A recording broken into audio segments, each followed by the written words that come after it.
Você olha para a lua toda noite e acha que a conhece, mas tudo em que você acredita sobre ela é mentira. 12 pessoas caminharam pela sua superfície e voltaram vivas, mas nenhuma delas ficou lá tempo suficiente para sobreviver de verdade. O que a NASA escondeu por décadas, agora é confirmado pela ciência. A poeira lunar faz com o corpo humano algo que arrepia os cabelos. Um geólogo da Apollo adoeceu poucas horas após o contato com a superfície. Os sintomas que ele descreveu ainda assustam os cientistas. E há o cheiro. Todos os astronautas, sem exceção, sentiram o mesmo.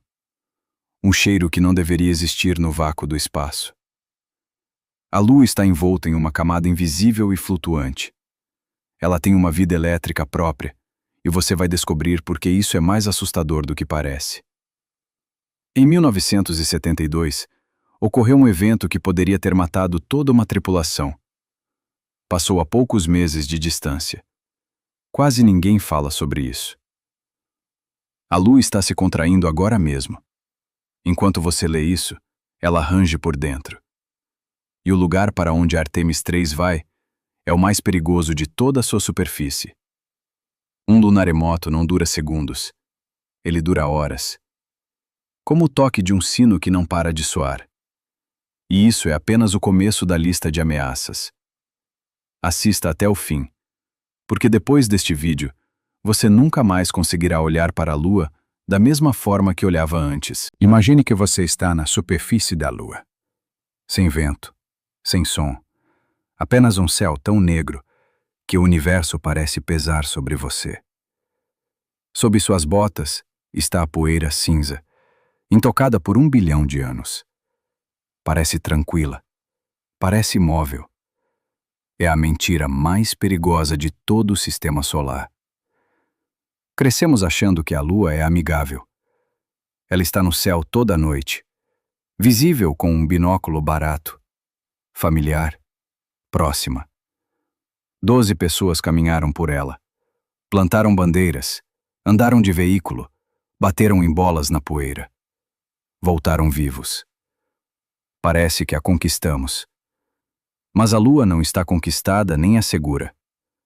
Os astronautas da Apollo não ficaram lá tempo suficiente para entender o que ela faz com o ser humano.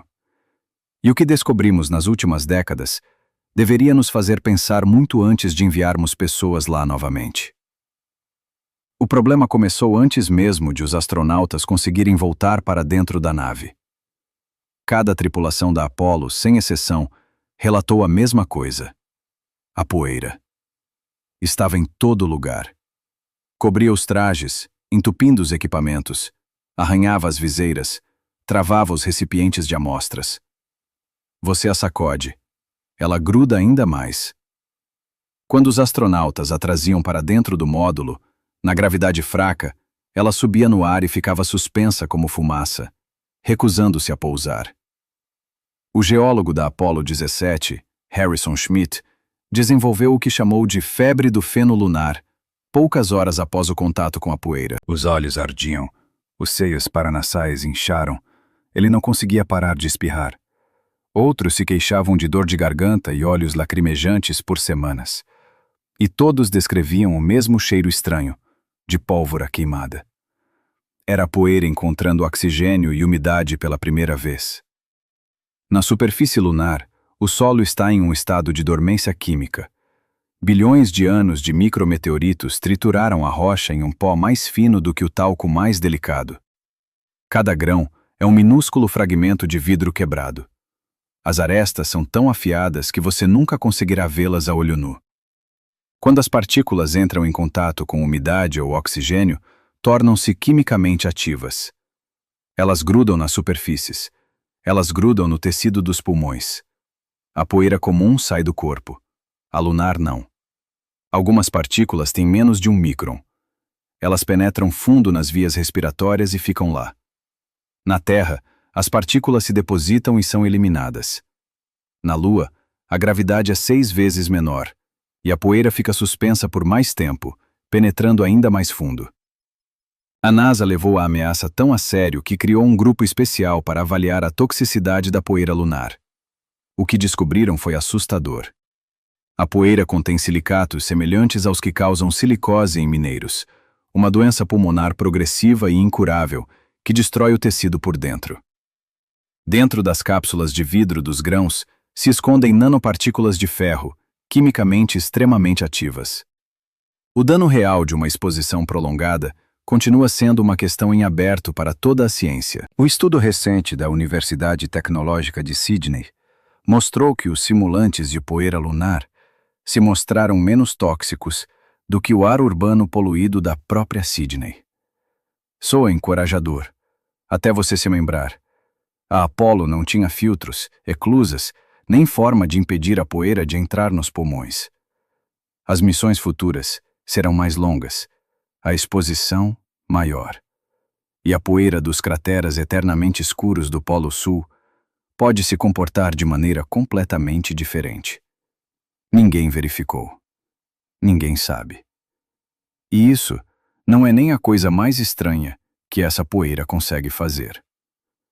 A partir daqui, começa a ficção científica. No lado iluminado da Lua, a radiação ultravioleta é tão intensa que arranca elétrons diretamente da superfície do solo. O terreno carrega-se com carga elétrica positiva. Os grãos minúsculos, menores que um micron, acumulam tal carga que simplesmente são repelidos da superfície. Eles voam para o vácuo puro e ficam flutuando. Alguns modelos dizem que essas partículas levitantes sobem metros, talvez até quilômetros. A Lua está envolta em uma fina camada flutuante de vidro. No lado escuro, o processo é inverso. Os elétrons do vento solar se depositam no solo, dando-lhe carga negativa. E as partículas sobem ainda mais alto. No terminador, a fronteira entre luz e sombra, campos elétricos horizontais empurram a poeira lateralmente. Os cientistas chamam isso de tempestade de poeira lunar. A Lua não está simplesmente coberta de pó perigoso. Esse pó parece ter uma vida elétrica própria. Ele constantemente sobe, deriva e volta a pousar. E agora, adicione a radiação. A Lua não tem campo magnético, não tem atmosfera. As duas proteções que na Terra salvam cada um de nós. Raios cósmicos galácticos, núcleos de átomos acelerados por antigas supernovas a quase a velocidade da luz, atravessam a superfície, as paredes da nave, o corpo. Eles rasgam os fios do seu DNA enquanto passam. E aqui está o ponto contraintuitivo que quebra toda a lógica de engenharia da civilização espacial moderna. Uma blindagem mais grossa só piora as coisas. Quando um raio cósmico atinge o metal, ele não para. Ele fragmenta os átomos da parede em pedaços. O resultado é uma chuva de radiação secundária, nêutrons, raios gama, fragmentos carregados. Eles se espalham por todo o módulo habitacional em todas as direções. Quanto mais grossa a blindagem, mais partículas secundárias são geradas por dentro. A proteção contra raios cósmicos é um dos problemas de engenharia mais difíceis, ainda sem solução. E isso é apenas o nível de fundo constante. Há momentos em que nosso Sol ataca diretamente, eventos de prótons solares, erupções que inundam todo o espaço. Na ISS, os astronautas ao menos têm alguma proteção parcial do campo magnético da Terra. Na Lua, você está indefeso, completamente, exposto a tudo que vier de cima. Uma erupção séria pode entregar uma dose potencialmente letal em apenas um dia. A Apollo voa em períodos calmos. Eles simplesmente tiveram muita sorte. A tempestade de agosto de 1972 ocorreu exatamente entre as missões Apollo 16 e Apollo 17. Passou a poucos meses de astronautas vivos. Sinta isso. Todo o programa tripulado se sustentou na pura sorte. Mas mesmo sem tempestades, a própria superfície da Lua é estruturada contra a existência humana. Um dia lunar dura 14 dias terrestres. A superfície aquece até 127 graus positivos. Assa sem parar por 2 semanas. Então chegam 14 dias de noite. A temperatura cai para menos 173 graus. Uma amplitude de 300 graus. Sem ar, sem nenhum amortecedor. O equipamento se contrai e se expande a cada ciclo. As vedações racham, o metal se cansa. A eletrônica falha inevitavelmente, uma após a outra. A Apollo ficou alguns dias. A Artemis planeja semanas. E uma base permanente precisa sobreviver a milhares desses ciclos de choque térmico sem falhas. Cada costura, fio e vedação será testada até a destruição pelo implacável martelo térmico de um mundo onde não há ar para amortizar o impacto. E enquanto o equipamento luta contra o choque térmico, a própria Lua está fazendo algo que só soubemos recentemente. Ela está se contraindo agora mesmo. O núcleo está esfriando. Todo o corpo da Lua está se comprimindo. Nos últimos centenas de milhões de anos, ela perdeu mais de 45 metros de sua circunferência. Parece pouco para um mundo com mais de 10 mil quilômetros de circunferência, mas as consequências são muito sérias. A Lua não tem placas tectônicas para absorver a tensão interna. Sua crosta é uma casca única e frágil. Quando a pressão aumenta, ela não dobra, ela racha. Pedaços se empurram uns sobre os outros. Formam-se escarpas íngremes, falésias lobadas que se estendem por quilômetros pela superfície. O LRO encontrou milhares dessas falhas. Muitas delas são geologicamente muito jovens, o que significa que o processo está acontecendo neste exato segundo. Agora mesmo. Sob suas botas hipotéticas. E se a crosta racha, a Lua treme.